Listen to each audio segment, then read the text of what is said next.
Hari itu keluarga muslim yang fakir sedang berpuasa, namun sayangnya ia tidak mempunyai makanan untuk berbuka, sehingga ia pergi keluar untuk menemukan sesuatu untuk mereka berbuka puasa. Di pasar ia mendatangi seorang pedagang muslim di sebuah toko emas. Ia pun menghampiri pedagang itu dan mengucapkan salam lalu berkata, "Wahai tuan, aku orang fakir, maukah kamu meminjamkanku 1 dirham untuk membeli makanan berbuka untuk keluargaku? Dan sebagai balasannya, aku akan mendoakanmu di hari yang mulia ini." Mendengar hal itu, pedagang emas itu pun memalingkan wajahnya dan ia tidak memberikan apapun kepada orang fakir tersebut. Lalu orang fakir itu pun pulang dengan hati yang remuk dan pilu.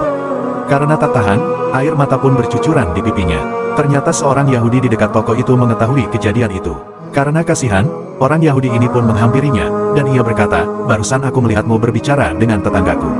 Orang fakir pun menjawab, "Aku ingin meminjam 1 dirham darinya agar aku bisa membeli makanan berbuka untukku dan keluargaku, namun sayangnya ia tidak berkenan. Padahal aku telah berjanji akan mendoakannya hari ini sebagai balasannya." "Memang ini hari apa?" tanya orang Yahudi penasaran. "Ini adalah hari Asyura," jawab orang fakir sembari menjelaskan keutamaan hari Asyura. Tanpa berpikir panjang, orang Yahudi itu pun memberikannya 10 dirham, dan ia berkata, "Ambillah ini, dan nafkahilah keluargamu karena memuliakan hari ini." Orang fakir itu pun riang dan gembira. Di malam harinya, ia bermimpi dengan pedagang muslim tadi.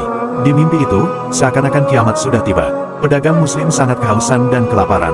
Lalu ia memperhatikan sekelilingnya. Ia pun melihat istana terbuat dari permata putih dan pintu-pintunya dari yakut merah. Lalu ia mengangkat kepalanya dan berkata, "Wahai pemilik istana, beri aku air minum." Kemudian dijawab, "Istana ini adalah istanamu kemarin hari.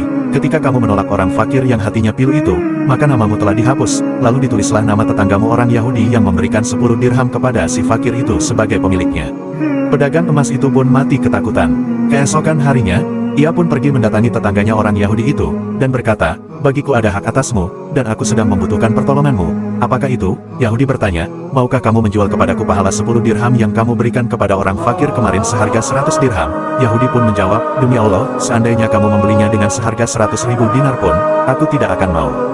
Dan andai kamu memintaku untuk masuk ke pintu istana di dalam mimpimu semalam, sungguh aku tidak akan mempersilakanmu memasukinya." "Siapa yang membuka rahasia mimpiku ini?" tanya pedagang muslim.